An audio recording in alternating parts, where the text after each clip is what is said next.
10, 9, 8, 7, 6, 5, 4, 3, 2, 1, 0.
Live from the Chiang Kai-shek College Gymnasium here in Tondo, Manila. Nagpapatuloy ang live and exclusive broadcast of the Metro Manila Tiong Lian Basketball Association Invitational 2025 Go Tiong Lian.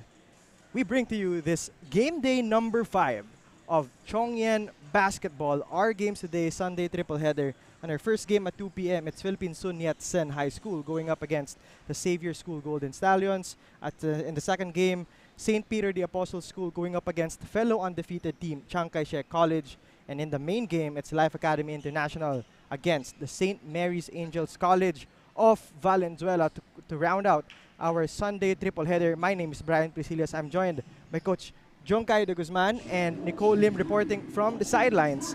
Coach, first game in our Sunday triple header will feature itong Xavier School at itong Philippine Sun Yat-sen High School. Yes, Brian, Philippine Sun Yat-sen, they came from a loss yesterday, so they're looking to bounce back. Ito namang si Xavier, they defeated Life Academy International last week. So both teams are looking to, Philippine Sun Yat-sen is looking to bounce back. So let's see today kung ano yung magiging result ng games nila. Itong Philippine Sun Yat-sen High School, you mentioned, Coach Jonkay, they lost to St. Peter the Apostle School during the opening weekend. They also lost to St. Mary's and Paco Citizen, but they had an emphatic win over Life Academy International in the yesterday, in fact. Yes, so far itong si Xavier School, they're being led by Andrew Chio. It's 16.7 points, while also leading Xavier sa rebounds with 6.7 rebounds. Kino Escudero leads Xavier School with 4.3 assists. When it comes to steals, two of their players are leading them with 3.3 steals. It's Rian Fernandez and Kino Escudero. And Andrew Chio, another category that is leading with 0.7 blocks. Yun is the third category that is leading the Golden Stallions in. Itong kalaban nilang Philippine Sun Yat-sen, of course, they went neck and neck against the Paco Citizen Academy Foundation, but they lacked steam only in the fourth quarter. A bit too careless with the basketball in that loss. They had 30 turnovers, Coach Jonkay, and the ball was stolen away from them 18 times. Wow. So, yun when it comes to turnovers, very costly yun because they only lost by 6 points to Paco Citizen. So, si Philippine Sun Yat-sen is led by Andre Apolinar with 17.5 points. When it comes to rebounds, it's Stephen Hardin. Assists, they're IC Kokya with 4.8 assists per game. When it comes to steals, same with Xavier, 3.3 steals per game. Tsaka 2 players ang nagli-lead sa kanila doon. It's IC Kokya and Jay Layog. Well, pagdating sa blocks naman, they're led also by Stephen Hardin with 0.8 blocks per game. Coach Jonkay, you mentioned Andrea Polinar being their scoring leader. You said pre-prod na you're impressed with this guy. 32 points, 6 rebounds, and 2 assists in a losing effort against PCAF. Yes, oo. Ditong si Andrea Polinar is listed as a center pero meron siyang guard skill. So, very nice upside with this kid. Tawid naman tayo sa koponan ni Coach Willie Wilson ng Golden Stallions ng Xavier School. Itong Xavier School, they had a win over Life Academy International last weekend, but they had a very unusual 0-2 start in Chongyan basketball. Oh, itong si Xavier, they're looking to kumbaga make a streak dito sa liga natin. So Xavier has a very rich tradition when it comes here sa Chonglian. So let's see if kumbaga yung slow start na yun would parang propel them to a streak naman dito sa liga natin. Again, we talked about coming off a huge victory against Life Academy International, 80-31. That was an 11-player rotation used by Coach Willie Wilson against LAI. Tsaka marami doon from those players na contribute in their last game. It was the likes of Yuan Ramirez, Gavin Oy, Andrew Chowa, Kino Escudero, Andrew Chio. Lahat yon very key contributors sa program and sa Xavier when it comes dito sa Chonglian. Players that we have to watch out for, you mentioned the likes of Gavin Uy and Andrew Chiu, Andrew Chowa. Your thoughts on these players, especially itong si Gavin Uy na talagang very fond of taking those threes. Yes, si Gavin Uy is averaging 31.4% from the three-point area. So, in order for Xavier to propel and get some more wins, I pretty think 31.4 isn't bad, pero better siguro if it could increase it to at least mga 35-36%. And then yung 15.3 average niya is really crucial, especially kumbaga yung the likes of Yuan Ramirez, Andrew Chowa, ma-increase pa nila yung contributions nila in rebounds, steals, especially points. So magiging crucial sila if Xavier is looking for back-to-back wins. Well, this is going to be an interesting matchup sa pagitan ng Xavier School at ng Philippine Sun Yat-sen. For Philippine Sun Yat-sen, Coach Jongkai, I think this is going to be a good litmus test to see if they can, battle it out with strong contenders, because although they are 1-3 right now and their only win is against LAI, marami sa pagkatalong to, hindi naman ganun kalayo. Yes, Brian, as you mentioned earlier, they need to take care of the ball. So the loss against PCAF, yung 6 points na yon, I'm pretty sure most of those dahil sa points of turnovers. So if you want to keep the game close, or if you want to get a win, you need to take care of the ball. Kumbaga, when you play basketball, ang bola ginto yan so you need to take care of it. So for Philippine Sun Yat-sen, they're a young program as compared to Xavier School, pero now is the start. I mean, they're no pushover. PCAF is an established program with Coach Ricky Alcantara, pero dumikit pa rin si Philippine Sun Yat-sen. So, these guys could ball. So, pero they need to take care of the ball much better. So, yun yung, if they're going to win, or if they're planning to win this game, susi doon yung taking care of the ball and lessen their turnovers. Yep, speaking of turnovers, they committed 30 total turnovers. A bit too careless with the basketball. Pero para dito naman sa Xavier, this is one of the most storied programs here. Yes. In Phil-Chai basketball in general, Xavier School, of course, the home of many basketball products who have now gone to the pros and even to UAAP and CAA. Your thoughts on Xavier, Coach Jongkai? Well, yes, again, as we mentioned, Xavier has a rich tradition. So, for sure, may lalabas dyan na magiging Chris Chu, T.Y. Tang, Joseph Yo, eventually, all those guys. Again, when it comes to the Chonglian, marami na talagang pinahirapan si Xavier, and they've won lots of championships. Very storied program, very established program. So, again, it's a short league, pero even though they started 0-2, they could rack up more wins as long as they play consistent and everyone contributes well. That's true, Coach. Now we're going to make the most out of this Sunday triple header, because in the second game pa lang, parang nag-main event na tayo, because two undefeated teams are going to slug it out against each other. But right in front of us is Philippine Sun Yat-sen High School going up against the Xavier School. Golden Stallions. We turn it over to PA announcer Gio Cruz for the announcement of the starting five. This is the 2025 Metro Manila Tiong Lian Basketball Association Invitational, presented by Burlington Performance X, Driveless Quick Dry Protection, and co-presented by PG Flex Linoleum and Tandwai Athletics. Now let us meet the starters from both teams, beginning with Philippine Sun Yat-sen. Starting guard number 11, Ice Kokia. Under guard number 14, Jay Lion. At forward number 8, Roy Dalida. Under forward number 12, Clyde Lubabi. And at center number 10, Stephen Hardin. Head coach is Wilson Ang. His assistants are Melbourne Marpuri, Sergio Chua, Wesley Ang, Charles Paul, and CJ Ang. And now let us meet the starters from Xavier School Golden Stallions. Starting guard number 0, Rian Fernandez. Under guard number 19, Gavin Uy. At forward number 4, Terdi Kwe. Under forward number 77, Andrew Chiu. And playing center number 18, Robert Lagarde. Head coach is Willie Wilson. His assistants are Christian De La Cruz, Matthew Oriel, and Russell Ripon. We bring to you the starting lineups. Para sa Philippine Sunyat Sen, it's Kokia, Layog, Hardin, Dalida, and Lumabi.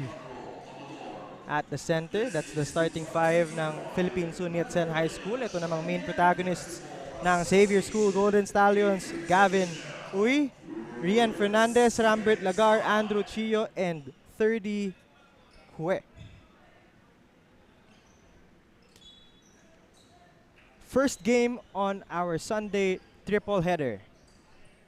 Game officials natin, Marlon Rentoria, Elaine Subere, and Gary Benavides.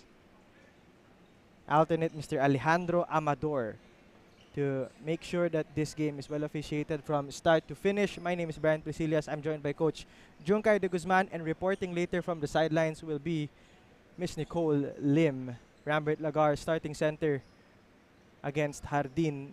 Lagar, by the way, 8 points, 9 rebounds from the last game. Muntik na mag-double-double tong si Rambert Lagar in only 16 minutes of action. Very efficient yung contribution ni Lagar. I'm sorry, ni Rambert Lagar. Rambert Lagar.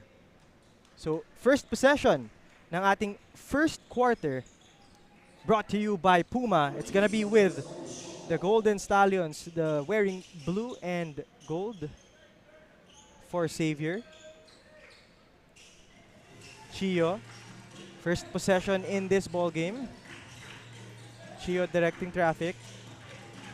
They go to Kwe, to Gavin, extra pass, Rian Fernandez, that's his favorite, no go, rebound, Rambert Lagar, that's his first offensive rebound, and an offensive one right away.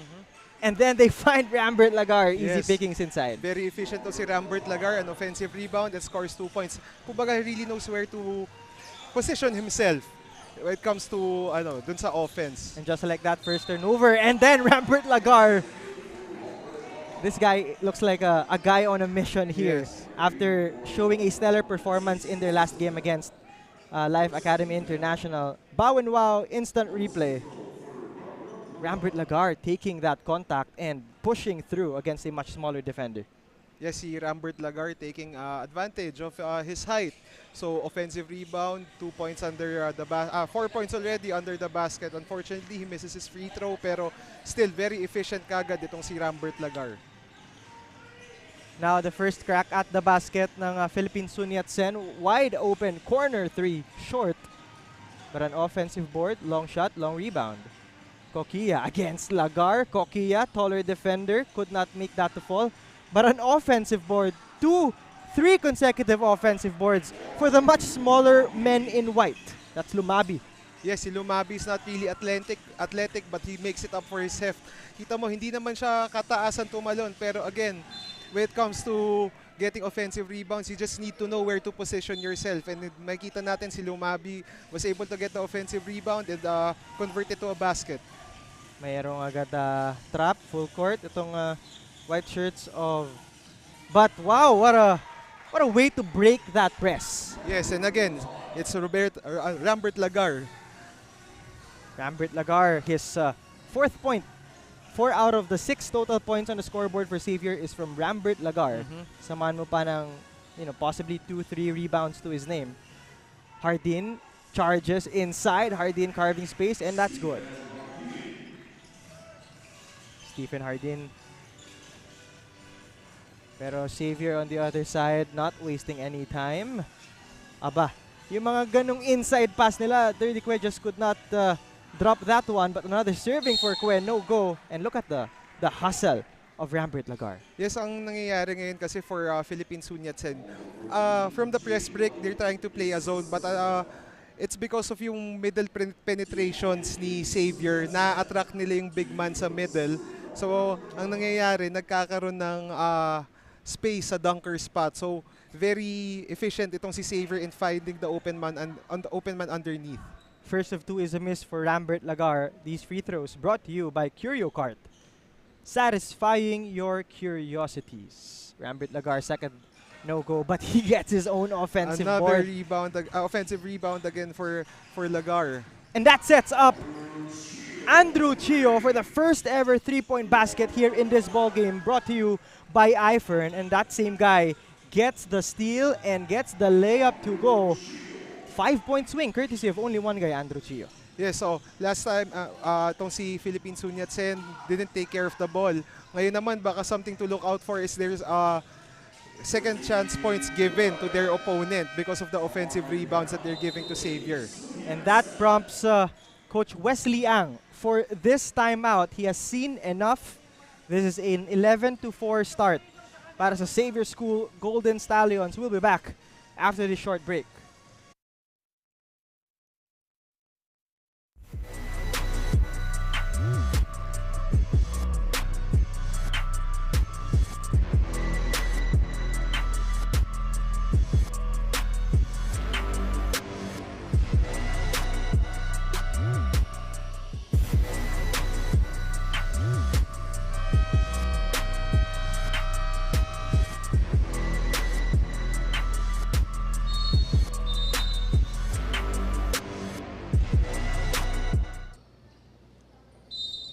Para nga dito sa kapunan ng Philippine Sunyatsen High School, they had a tough loss during their game yesterday. At nabanggit nga ni Andre Apolinar na nawala sila sa focus and momentum during the fourth quarter. And dagdag pa niya, this game would be a challenge for them dahil si Red Kawili has an ankle injury and si Jairo Junicio with his left knee injury.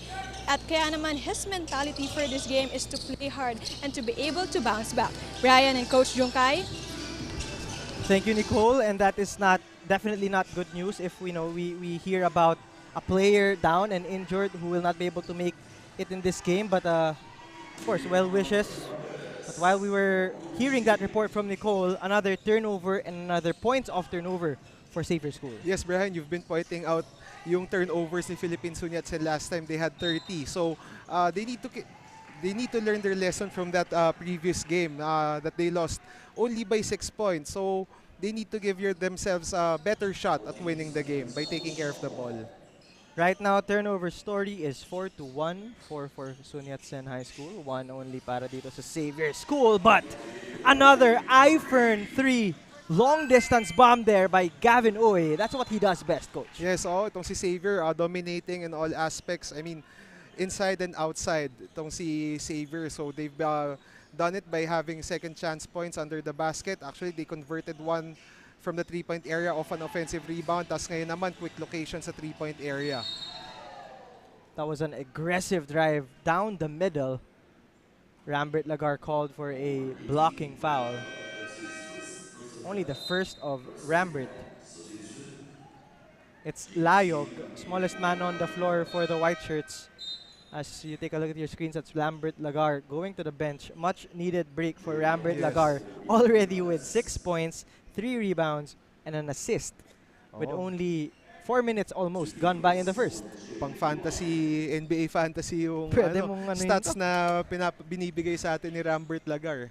Free throws by Layog, brought to you by Curio Cart, satisfying your curiosities. Itong si Layog averaging 8 points, 5 rebounds, and 2.3 assists. Consistent production for Jay Layog as the starting guard ng Philippine Sunyatsen High School. Very steady numbers. So hopefully, he could increase those numbers in this game para to give Philippine Sunyatsen a chance to win. And Andrew Chio's specialty of the house, perimeter jumper, falls for a 20-5 start for Xavier. with still a lot of time remaining in the first. Hot start for Xavier. Brian. Layog, ambitious pass inside, and then an end one opportunity. A little flex play para dito kay Stephen Hardin. A grown man move. Brian. This replay brought to you by Bow and Wow, the all-natural pet store. Konting ikot at just a Hail Mary shot against the tall trees of Xavier. Oh, kumbaga, nadaan sa pectus of the board yung tira na yun ni Stephen Hardin. Free throw brought to you by Curio Cart, satisfying your curiosities. Only a miss para dito kay Stephen Hardin, but still, his shot was able to bring Sun Yat-sen High School closer. Only down 13 now. 5 minutes 23 remaining. Gavin to Chio, favorite shot, rattles out. Rebound by Sun Yat-sen. Here's Kokia running the floor to Layog, calling for a pick. He receives the pick, uses it. Emergency pass. Wow, nice find. Easy pickings inside para kay Stephen Hardin. Yes, Stephen Hardin finding the gap dun sa defense ng Xavier. And good find kay from Lumabi. Gavin now looking for his shot. 3-point attempt, straight but short. And then Edwin D working inside and chiseling muscle inside. Yeah, so far itong si Philippine Sun Yat-sen, they need to do a better job in locating and boxing out. Ito na si Andre Apolinar. Yes. Entering the ball game.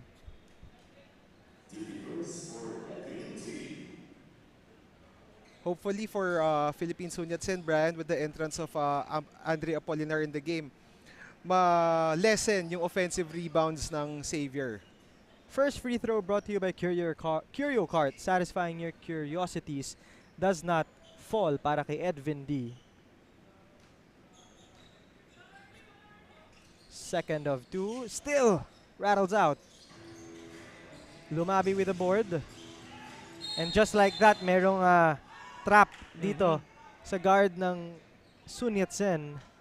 Kokia, bit limping from that aggressive defensive coverage. Holding on to his left arm.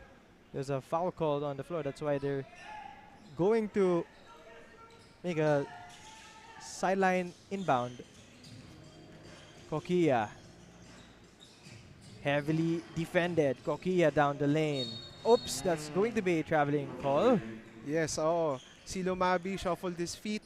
Parang he wasn't decided kung anong move yung gagawin niya doon. Kaya nangyari, naging turnover pa. So, again, si Philippine Sun Yat-sen needs to do a better job in managing their turnovers. Especially yun, unforced turnover yun.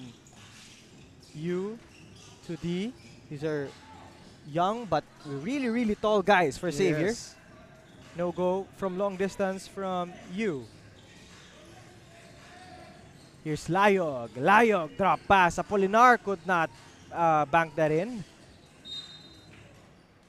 That's a sorry miss from Andre Apolinar because that's point blank range, coach. Yes, so parang nagulat si Andre Apolinar with the drop May pass. drop pass pa. Yeah, so parang ang nangyari doon, minadali niya tuloy yung tira niya. So golden opportunity na wala for Philippine Sun Yat-sen. Gavin Oy back irons that three. Rebound secured by Kokia. Kokia. Ambitious pass to Layog. Layog secures it. Back to Kokia. They're slowing things down here. Calling for a post down low kay Andre Apolinar. Just imagine three guys converging on to Apolinar, but Layog, sorry, miss. Apolinar, sayang. That could have been an offensive board for Apolinar. So, grabe yung respeto ng Xavier with against Andre Apolinar. It's three guys. Once he got the ball in the post, tatlo kagad yung kumuyog sa kanya. So, they know that this guy could contribute. So, good job with Xavier na they were able to stop Andre Apolinar in that play. Great recognition for all three guys to bother itong si Andre Apolinar. And eventually, ultimately, ball possession returned para dito sa boys ni Coach Willie Wilson. Chio, D, Lagar inside the ball game together with Sia and Yu.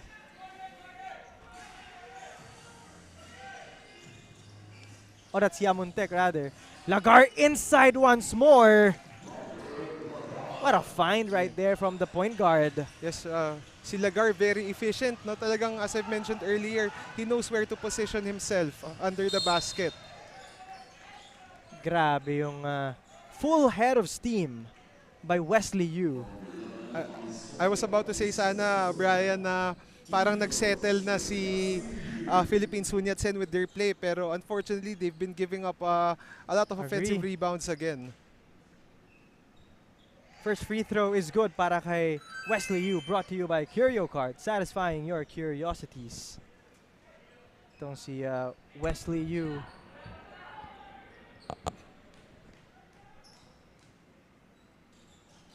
Second free throw, good for Wesley.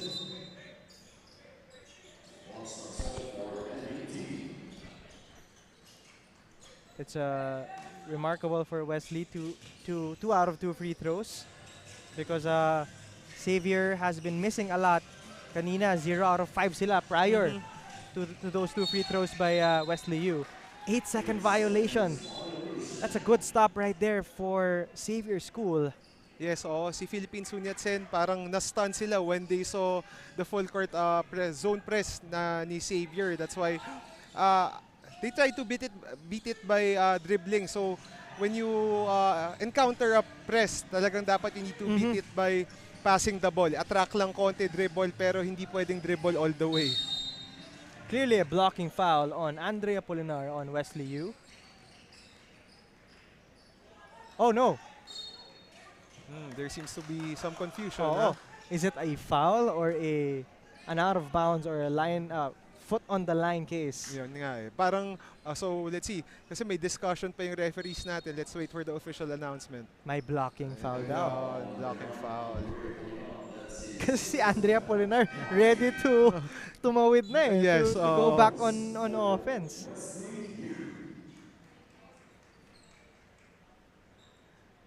So free throws will be awarded to the guy on your screens right now. That's Wesley Yu, who just drained 2 straight free throws moments ago.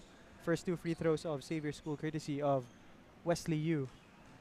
Si Philippine Sunyatsen should stop fouling already since they are already in the penalty. Nabati ko naman yon, Coach Jungkay. First of 2, brought to you by Curio Cart, satisfying your curiosities. No good para kay Wesley Yu. Coach Willie Wilson on your screens. Of course, PBA legend, Coach Willie Wilson, now the head mentor para dito sa Golden Stallions. Etong si Coach Willie Wilson knows a lot of things about winning dahil sa Lasal, maraming championships na napanalunan At si Coach sa Ginebra din. No? Yes, yeah. That's why yung winning tradition, winning attitude na yan for sure. Nadadala niya. Yes, nadadala niya sa Xavier. Layog running out of real estate, but referee says there's a foul on that baseline. Rambert Lagar called for his second foul. Ito, may Rambert Lagar inside. Oh, he will be subbed out by Coach Willie Wilson. So let's see if Philippine Sunyatsen could take advantage of the absence of Rambert Lagar with 2 early fouls. I mean, only in the first quarter. So I think for Sunyatsen to cut down on the lead, maximize nila si Andre Apolinar because I mean, he's much taller than his counterparts in Xavier. Layog with a free throw now. Penalty situation. Free throws brought to you by Curio Cart, satisfying your curiosities. 1 out. First of 2 miss para kay Layog. So, Philippine Sunyatsen should take advantage of yung penalty situation din ni Xavier, but they need to convert on their free throws if they want to cut down on this lead. Quick crossing the court. Weak of a pass right there. Nice hammer pass to Andrew Chio. Drains it from the left side, the right side. That's a eye-for 3-point shot by Andrew Chio. And that's already 3 for Xavier. So, I mean, aside from the offensive rebounds, si Philippine Sunyatsen should locate yung shooters ng Xavier. Apolinar looking for a pick and roll with his guard. A body on the floor, but That's Kokia shaking things up. And because we've entered penalty just a minute ago, free throws para dito kay Kokia. Averaging 5, 5, and 5. That's a Curio card free throw, satisfying your curiosities.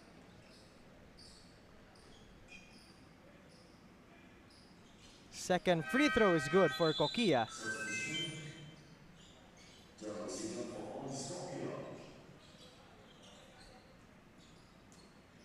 And Kokia will have a breather on the bench of Coach Wesley Ang. Chio trapped. Great break of that pressure from the backcourt. Yamontek playing point. They swing. Trying to be unpredictable here. Yamontek back to Chio. Inside. Nice fake. What a big man, big IQ move. Para sa big man ng Xavier School.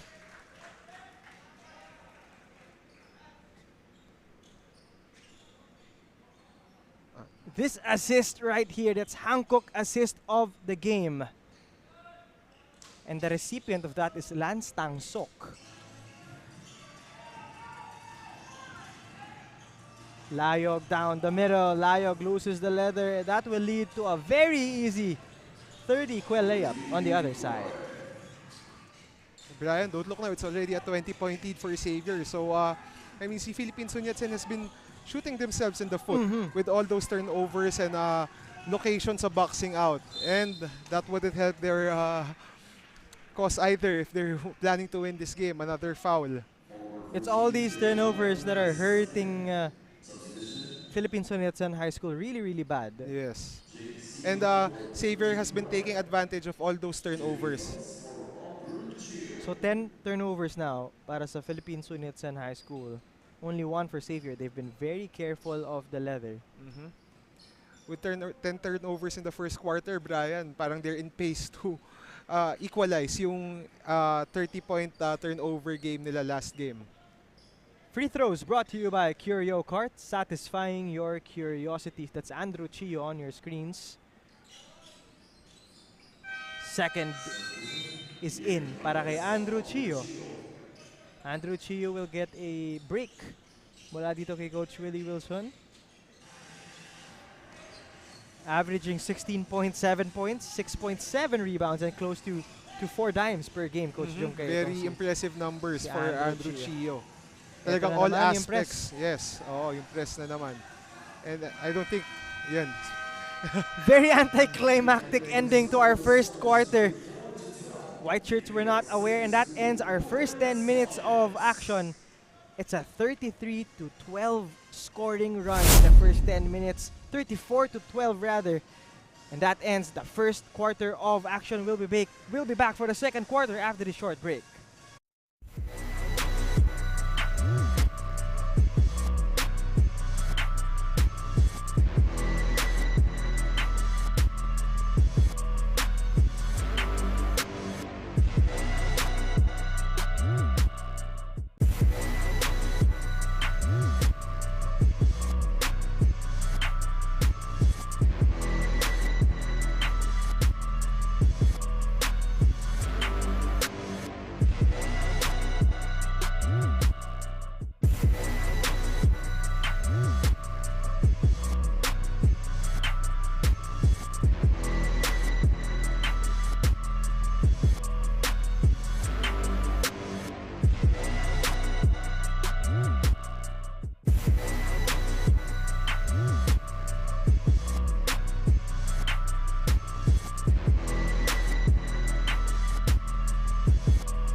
That was all Xavier School Golden Stallions in the first quarter of action. The second quarter brought to you by Puma. It's 34-12. It has blown to a 22-point lead, but this is a hopeful, sight to see para dito sa Philippine Sun Yat-sen High School. First crack at the basket, courtesy of the men in white. Yes, so that was a great play of a break for Philippine Sun Yat-sen. So hopefully, they execute better this second quarter and cut down on the lead. That's a traveling violation on Tan. So, that's a stop para dito sa Philippine Sun Yat-sen. First quarter field goal story, Coach Junkay, 13 out of 20 and then less than half para sa Philippine Sun Yat-sen, 4 out of 9. Yes, yung 13 out of 20 na yun for Xavier is because of the offensive rebounds. Yung tsaka poor location ni Philippine Sun Yat-sen when it comes to crashing the board. So, I mean, there's no surprise on why Xavier has at least more than half when it comes to shot attempts. And an interesting number to look at here, Coach Junkay, is that turnover story ng Philippine Sun Yat-sen, they're at 11 right now. 11 to Almost 1 turnover per minute. And points of turnovers naman ng Xavier, because of those, ay 20 points. Yes, so they've almost converted in all those possessions na, of the turnovers ni Sun Yat-sen. And very impressive also is 14 assists for Xavier. So meaning they've been distributing the ball really well. Nice drop pass by Andre Apolinar. Big to big connection to Floralde from Apolinar.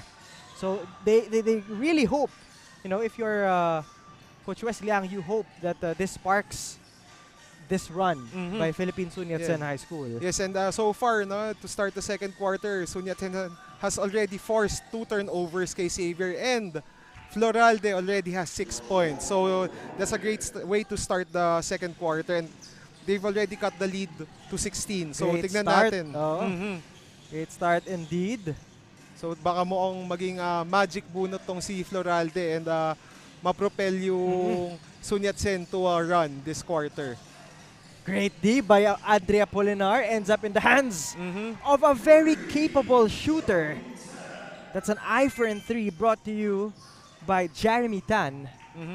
And great find there, great kick out. Then after a made basket, they forced a turnover, and mukhang nabati ko si Sun Yat-sen Brian after mentioning na they want, they're on their way to a run.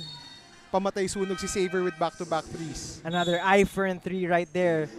That time around, it was Rian Fernandez on the left corner. And both of those threes, Brian, came from assists. So dagdag na naman yun sa assist count ni Xavier. And the one by Fernandez was coming of a turnover, a steal. So dagdag din yun. Dagdag na naman sa kay Sun Yat-sen. Apolinar receives. Apolinar against one man to beat. There's a help. And drops it off to Floralde. Kita mo yung frustration ni Apolinar because that could have been an easy 2 for his teammate. Pero Brian, regardless of the score, I'm really impressed by the big-to-big action ni Floralde tsaka ni Apolinar.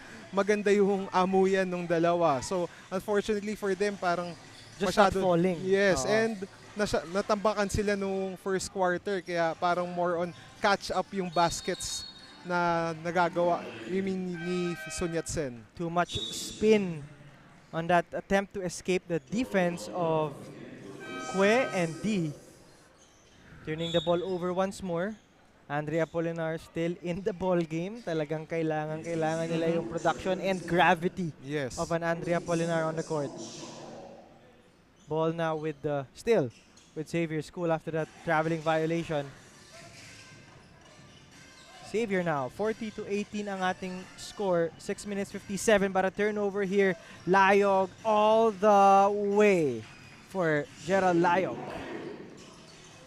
Itong si Sun Yat-sen, Brian, may parang may glimpse of hope lagi. Pero they need to be more consistent. And again, as we've been mentioning since the start of, since pre-game pa lang, is they need to take care of the ball. So yun yung key aspect on why they're down big, because they didn't take care of the ball. Then yesterday when they lost, they only lost by 6, pero they threw away 30 turnovers. Ayun na naman, yung dunker spot alone by his lonesome was Floralde, the recipient of that drop-off delivery from their guard. Pero dito rin talaga sila nahihirapan to go back on defense and prevent the transition of Xavier to produce points. Yes, yung middle penetration talaga ni Xavier, nagagatasan nila yun. They've been getting a lot of points from those middle penetration to drop passes. Regardless if it's nakaset yung zone defense ni Sun Yat-sen or fast break opportunity. They had a quick 6-0 burst in the first couple of minutes of the second quarter, but now it's back to a 20-point deficit that they're staring at. Floralde could not chisel down inside. Gavin, a bit hesitant down there, but that hesitation was all part of a plan for Gavin Oy.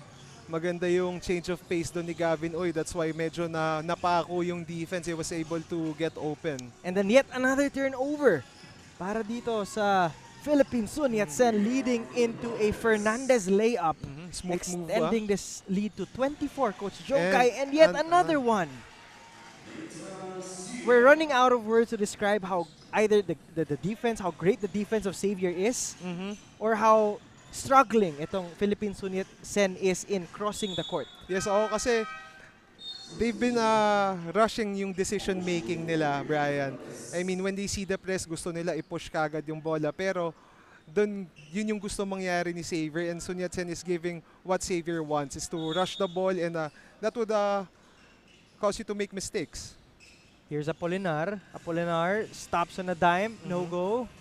That's a bit of a heat check para kay Andre Apolinar because he hasn't gotten a lot of shots up. But speaking of shots up, shots in para kay Gavin Oy. That's an eye for a 3-point shot.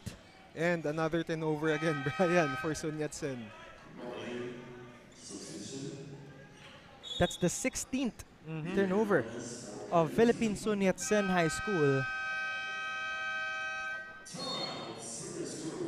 Coach Willie Wilson wants to talk things over.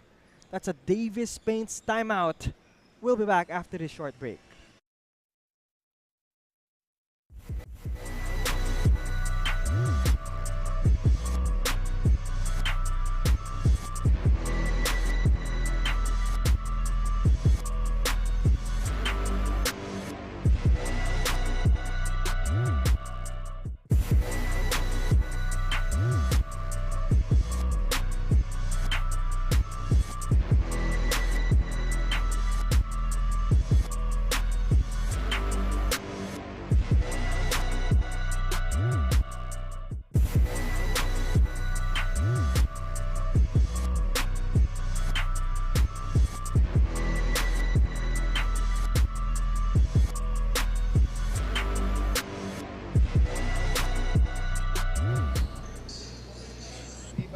Para naman dito sa kapunan ng Xavier School, Coach Willison mentioned earlier that his two key players na sin Andrew Chua and Kina Escudero will not be playing for today's game as the both players are not feeling well. Kaya naman he's expecting to Gavin Uy to be a good leader for this game. Katulad din na nabanggit ni Gavin, he's thankful to Coach Willie dahil malaki daw ang tiwala sa kanya. Kaya naman his mentality for this game is to give their all and next man up daw to help the team and contribute points on the board.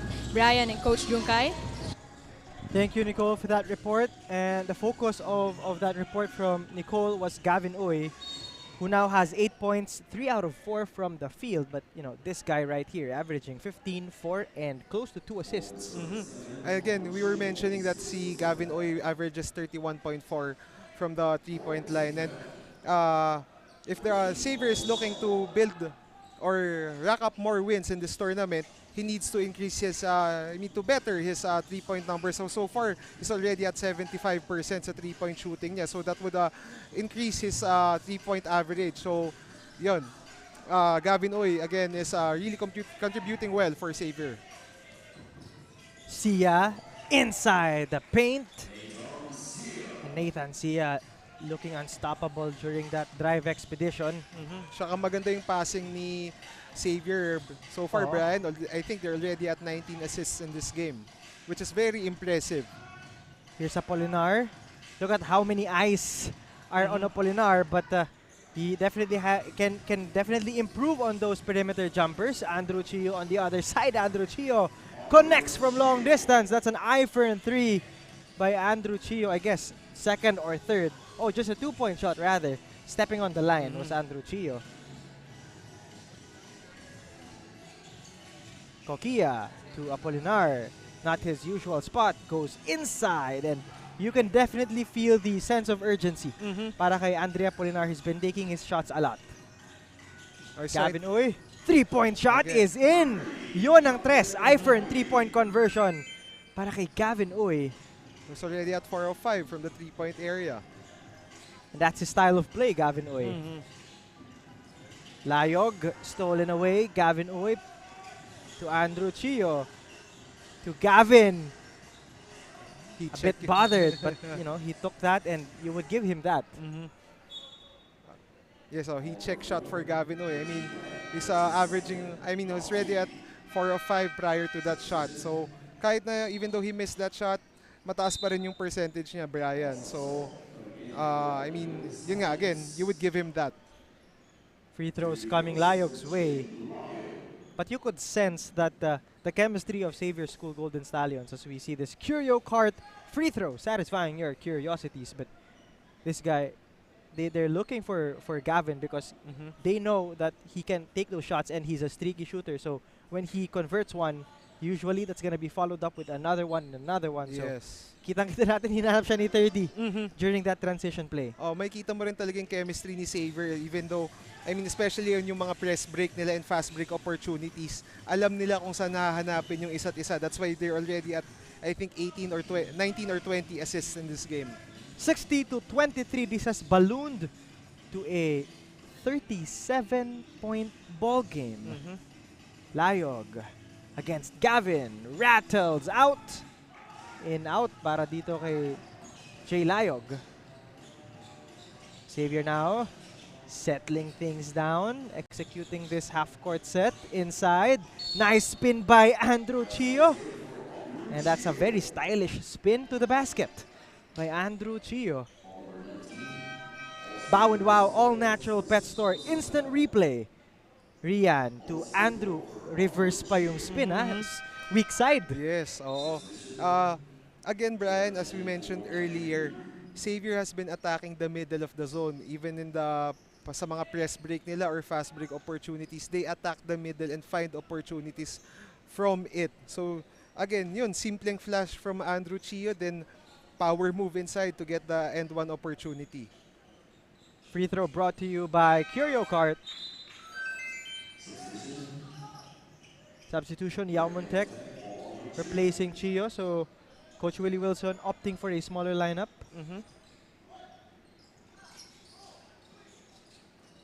Ito na naman, hindi very relentless in pursuing that press. But Layog all the way and in. That's a breather para dito sa Sun Yat-sen, who has been, very dry from the court. Oh, Xavier has been suffocating Sun Yat-sen with that press during that possession na break ni Layog through a penetration. That time around, that's Stephen Hardin being rewarded. Big man, tall guy para dito sa Philippine Sun Yat-sen High School. Running down the floor after that turnover committed by Xavier School. So, free throws brought to you by Curio Cart, satisfying your curiosities. Stephen Hardin, first free throw is good. Almost a double-double average here in this season across 4 games para sa Philippine Sun Yat-sen High School. 9.3 points, 8 rebounds in less than 20 minutes of play. Very efficient, pero with the deficit they're trying to cut down. So far, kailangan doble pa yung effort ni Stephen Hardin. And that's definitely true, and they cannot allow easy transition plays like this one. Luckily for them, that rims out for Xavier, but could have been an offensive board para kay Tang Sok. Again, middle penetration for Xavier to create an opportunity for their teammate. Luckily for them, for Sun Yat-sen, na-miss yung 3-point attempt in that possession. Sun Yat-sen down 37 big points here. 1 minute and 20 remaining before we send both these teams into halftime. That's an ambitious shot right there by Hardin. He tries to save the possession but fails to do so. So with 1:14 remaining, the score reads 63-26. Ahead big time are the Golden Stallions of Coach Willie Wilson.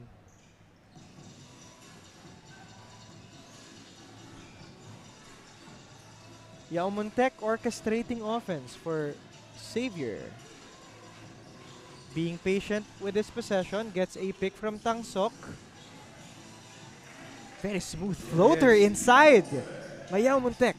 Again, middle penetration, Brian, no? From a side ball screen. When you're playing in a zone, dapat hindi ka na natatagusan ng ganun when it comes to penetrations, yung downhill attacks. Because what do you call this? Dapat tight yung spacing sa court when you're playing a zone. But again, Sun Yat-sen, they need to have better location when it comes to the ball handler. But that also speaks volumes about the kind of execution nitong Xavier. Parang they really know yung sets, parang very flowy in this ball game. Doon mo makikita talaga yung chemistry ng isang team when it comes, regardless kung anong defense yung iba to ng kabilang team, they know how to counter it and where to find the open 100% teammate. coach. Leading scorers natin, it's Andrew Chio leading all scorers, 17 big points for Xavier School. The only guy aside from Chio in double-digit scoring is Gavin Uy, who already has 11 points. Long distance shot is no good for Xavier. Here's Layog, 20 seconds in the second quarter to work with. Shot clock is off, and that's hard work inside. Para kay Clyde Lumabi. And this is what you want more from the big man or the big men of Sun Yat-sen, Coach Junkay. Bow and Wow, all natural pet store, instant replay. He knows that there's a bit of a weight mismatch at least, size mismatch. Yes.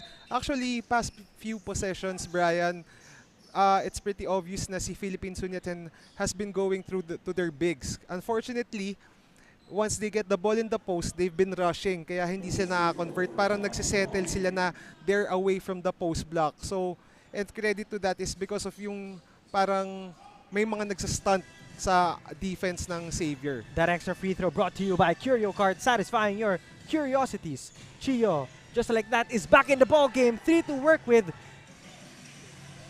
Sayang, last opportunity will be wasted para dito sa Philippine Sun Yat-sen High School, and that ends the first 20 minutes of action. First half now in the books sa pagitan ng Xavier School, Golden Stallions, and Philippine Sun Yat-sen High School. 65-28, a daunting task for Sun Yat-sen come third quarter. We'll be back after this break.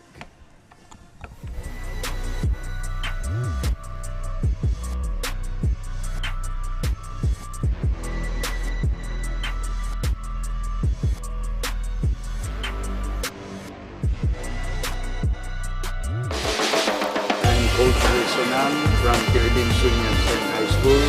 Been here for 30 years, still also the athletic director of the said school. Our expectation is not bigger as those, our players are composed of 15 years old below. But expectation for the Tiong Lian is bigger. Malaki ang nagtutulong ito. Well, yung the ingredients usually the hardware, also yung how this player react, and also yung character nila, kung paano lang everything need to be in one team and one team. Okay, thank you for giving us this opportunity na ma-call ko at ma-shout out ko yung ating mga alumni. Lalong-lalo yung mga fans ng Philippine Sun Yat-sen High School na sumusuporta. Even though may tickets, again, let's go, come watch and support us. Thank you.